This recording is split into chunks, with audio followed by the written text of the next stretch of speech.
के दिन अगर शिव जी के मंदिर में पानी चढ़ाया जाए, जल चढ़ाया जाए, तो घर में विद्वत्ता का अनुभव होता है महाराज। भगवान विष्णु ने जाते हुए शिव बाबा को देखा।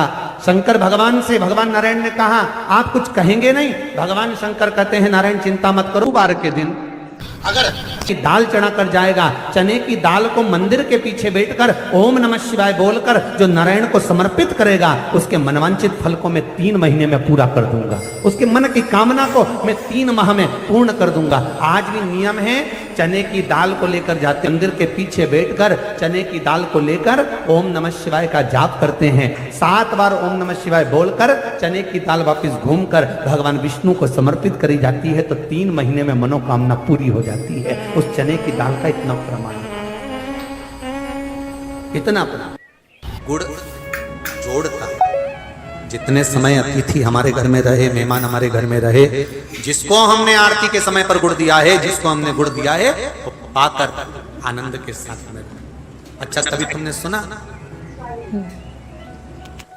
जो जिसके यहाँ पर गणेश जी नहीं होते, शादी ब्याह में अगर गणेश जी नहीं मिलते तो क्या करते हैं, वो गुड़ का जो ढेला होता है ना, उसी को आधा तोड़कर गणेश जी बना के रख देते हैं और उसी आधे गुड़ के ढेले का भोग लगा देते हैं। गुड़ का ही गणेश और गुड़ ही खजाना। देखिए जरा भाव देखिए हमारे सनातन धर्म में, भगवान को रिझाने का तरीका देखिए। अब कई लोग कहते हैं ये गुड़ से क्या होता है, ये मूंग से क्या होता है, ये धने से क्या होता है, चावल से क्या होता है, बेलपत्र से क्या होता है। अरे भाई, समर्पित करोगे, पाओगे तो जानोगे ना। सावन के बार के दिन जिस लड़का और लड़की का विवाह नहीं हो रहा, बहुत हताश हो गए, परेशान हो गए, विवाह संबंध जमी नहीं रहा, किसी भी बुधवार के दिन तांबे के कलश में चने की दाल को भर लीजिए, किसी भी बुधवार, और तांबे के कलश में चने की दाल को भर लो, उसमें 2 गोल सुपारी रख लो, पूजन वाली सुपारी रख कर 2 सिक्के उसमें रख लो, पीले कपड़े से मुख बांध दो, उसका पूजन करो बुधवार के दिन भी, और गुरुवार के दिन उसका पूजन स्नान करने के बाद करना। पर घर में किसी से बात मत करना, मुख से शब्द मत बोलना, मुख झूठा मत करना। पूजन करने के बाद उल्टे हाथ पर कलश को रखकर सीधे हाथ से ढककर कोई ब्राह्मण के घर में जाकर साथ में किसी को ले जाओ, बिना बोले, बिना बात करे, बिना कहे, साथ जाकर ब्राह्मण का दरवाजा बजा दे, बात कर ले और में गया वो, पर तुम्हें नहीं बोलना। और वो कलश ब्राह्मण के अपनी कामना कर कर वो कलश का दान दे दिया जाए। महाराज, ज्यादा से ज्यादा 4 महीना 3 महीने के अंदर विवाह संबंध पक्का हो जाता है। विवाह संबंध, चने की दाल का दान कोई सहज नहीं है। लग रहा है कि मैं दुखों से पीछा छूट ही नहीं रहा, तब उस जगह पर बेलपत्री के मध्य भाग में पीला चंदन, ये जो पत्ती है और ये 2 पत्ती हैं, ये बड़ी पत्ती और ये बीच की जो 2 पत्ती हैं, इसके बीच में जो डंडी का भाग रहता है, जो बीच में डंडी का जो भाग है, बड़ी पत्ती और ये 2 छोटी पत्ती के मध्य में जो डंडी का भाग है, उस डंडी के भाग में पीला चंदन और एक अक्षत पीला। शंकर भगवान को प्रदोष के दिन आप अगर प्रदोष काल में समर्पित कर रहे हैं, तो ये निश्चित है कि धीरे धीरे कर कर वो दुख समाप्त होगा, वो दुख कटेगा ही।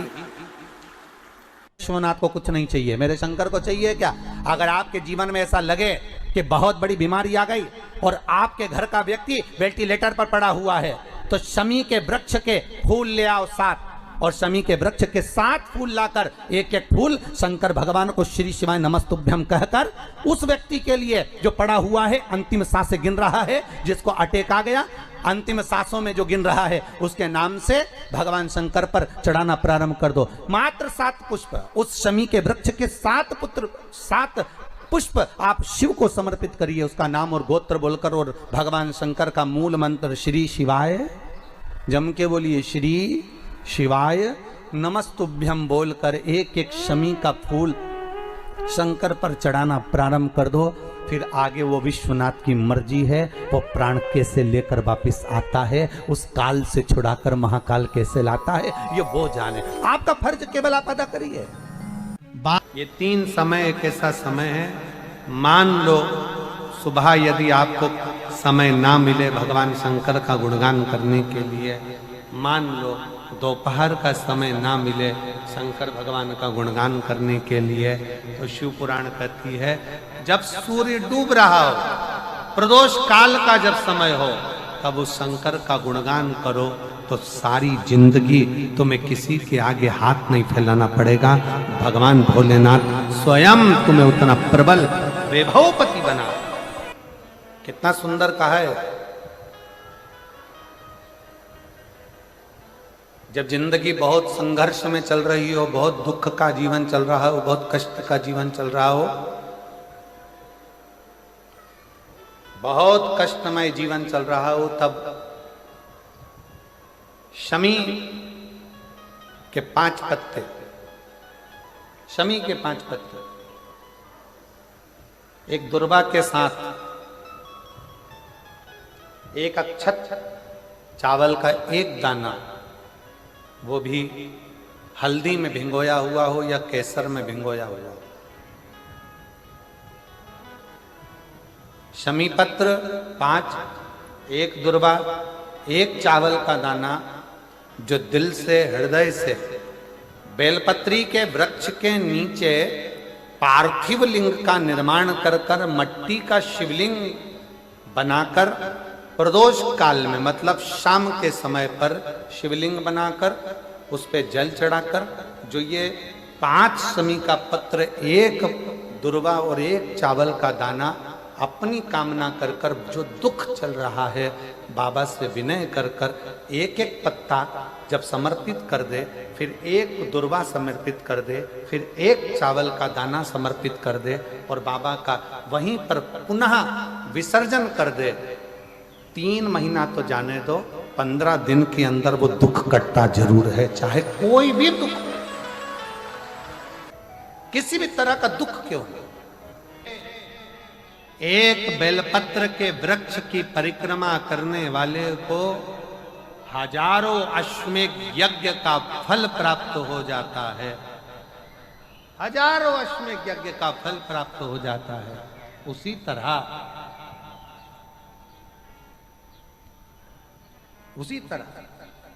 एक पार्थिव लिंग का निर्माण करने वाले को, मिट्टी का शिवलिंग का निर्माण कर कर पूजन करने वालों को 12 ज्योतिर्लिंग के शिवलिंग के दर्शन का पुण्य फल प्राप्त। जब श्री बद्रीनाथ भगवान विश्राम करते हैं, पट जब बंद होते हैं, तो मेरे नारायण के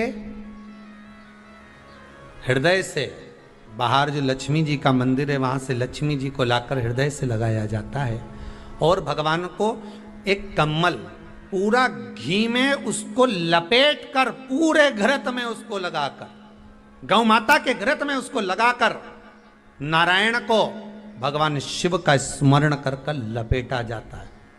भगवान नारायण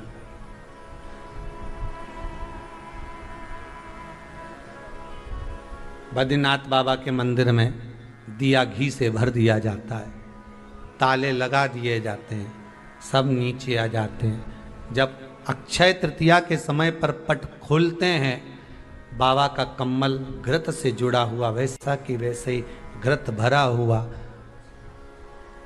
घृत में स्थिरता है, घर में घृत के अंदर लक्ष्मी का भाव आ जाता है। हमारे यहाँ हिंदू धर्म में बहुत सुंदर बात कही जाती थी पहले, आजकल जमाने में कहते कि नहीं कहते मालूम नहीं, पर मारवाड़ के अंदर एक रीति थी, घर के अंदर रसोई घर में एक इतनी बड़ी कुल्हड़ होती थी जिसमें घी भरा होता था, छोटी सी चम्मच होती थी, उसमें पूरे घर का घी खाली हो जाए पर उस कुल्हड़ का घी खाली नहीं होना चाहिए। नानी भाई का मायरा सुना है आप लोगों ने? अगर नानी भाई का मायरा सुना होगा तो नानी भाई के मायरे में नरसिंह मेहता जी की जो दादी के प्राण छूटे थे वो केवल इसी बात पे छूटे थे। अगर नानी भाई का मायरा सुना होगा तो आपको मालूम होगा, नानी भाई के मायरे में जब नरसिंह मेहता भोजन करने के लिए बैठे तो नरसिंह मेहता की भाभी दुरत गौरी ने कह दिया दादी के सामने, जब दादी बोली क्यों इसकी रोटी में घी नहीं लगा, तो कहा कुल्हड़ का घी समाप्त हो गया है, रसोई घर में जो बाटकी रखी थी उसका घी समाप्त हो गया। जय कुंवर भाई को चिंता लग गई, आंखों से अश्रु बहने लगे और जय कुंवर भाई नरसिंह मेहता की दादी प्राणों को छोड़ दी कि मेरे रसोई घर का घी समाप्त हो गया, मतलब ये घर अब बर्बाद होने में देरी नहीं लगेगी। नानी भाई का मायरा कहता है दादी के प्राण छूट गए थे, नैनों से नीर बह रहा था। केवल जरा सा संवाद, शास्त्र कहता है घर के रसोई घर में जिस बाटकी से आप रोटी पर घी लगाते हो उसकी बाटकी में भले आधा चम्मच घी पड़ा पर पड़े रहना चाहिए। क्यों? वो लक्ष्मी को घटने नहीं देता। जिस दिन बाटकी मंज जाए, साफ हो जाए, उसी दिन उसको धोकर पोंछ कर वापस भर देना चाहिए। अगर बाटकी गंदी हो गई तो आप धो पोछो, मना नहीं है, पर उसको पोंछने से पहले एक कटोरी में घी भर दो, चम्मच रख दो। पर रसोई घर में बाटकी में घी होना चाहिए और उसमें आप डालते रहो और लगाते रहो, रोटी में चलेगा, पर बाटकी का घी समाप्त नहीं होना चाहिए, कुल्हड़ का घी समाप्त नहीं होना चाहिए। वो बरकत है, वो भंडार है, वो संपदा है हमारी। घृत वैभव देता है, घृत वैभव प्रदान कर।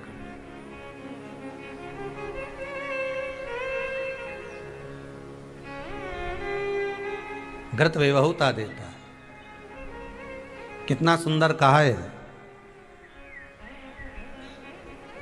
शंकर भगवान के शिवलिंग पर घृत चढ़ाने के बाद आपने दही चढ़ाया शिव जी को, ठीक है, आपने दूध चढ़ाया, जल चढ़ाया, दही चढ़ाया, शहद चढ़ाया, शक्कर चढ़ाई, मिष्ठान चढ़ाया, जो भी आप शिव जी को चढ़ा रहे हो उसमें से केवल एक पदार्थ, एक वस्तु, घी, शंकर के शिवलिंग पर चढ़ाने के बाद में उसी शिवलिंग का घृत, जहां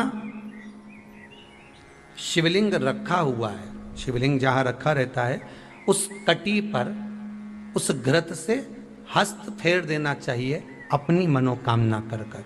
जो अभिषेक आपने किया है वो अभिषेक का फल भगवान भोलेनाथ कुछ ही दिन में प्रदान कर देते हैं। मात्र उंगली फेर देने पर, घृत पात्र की उंगली, घृत का जो आप अभिषेक कर रहे हो, जल चढ़ा रहे हो, दूध चढ़ा रहे हो, आप पंचामृत सामग्री समर्पित कर रहे हो, आप दुनिया की सारी वस्तु भगवान को दे रहे हो, तो घी चढ़ाते समय जब घी चढ़ जाए, शंकर के शिवलिंग पर घी चढ़ गया, उसकी एक उंगली लेकर शिव मंदिर में जहां शंकर जी पिंडी पर बैठे हैं उस जलाधारी पर जो शिवलिंग रखा हुआ है उसके चारों तरफ उस घृत को लगा देना चाहिए अपनी कामना कर कर।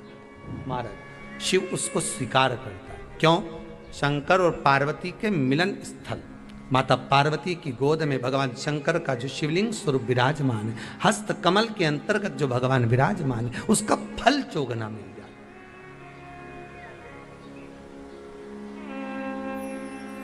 शक्तिपीठ नाम सुना है? अरे बोलो तो, जितने लोग कथा सुन रहे, शक्तिपीठ नाम सुना है? शक्तिपीठ का मतलब क्या होता है? जहां पर माता सती के अंग के टुकड़े होकर गिर पड़े वो शक्तिपीठ के रूप में निर्मित हो गए। तो जितनी भी शक्तिपीठ होती है उन शक्तिपीठ में आप लड्डू चढ़ाएं, पेड़ा चढ़ाएं, वस्त्र चढ़ाएं, आभूषण चढ़ाएं, सोना चढ़ाएं, चांदी चढ़ाएं, मुद्रा चढ़ाएं, आपकी मर्जी पड़े करोड़ों रुपए चढ़ाएं,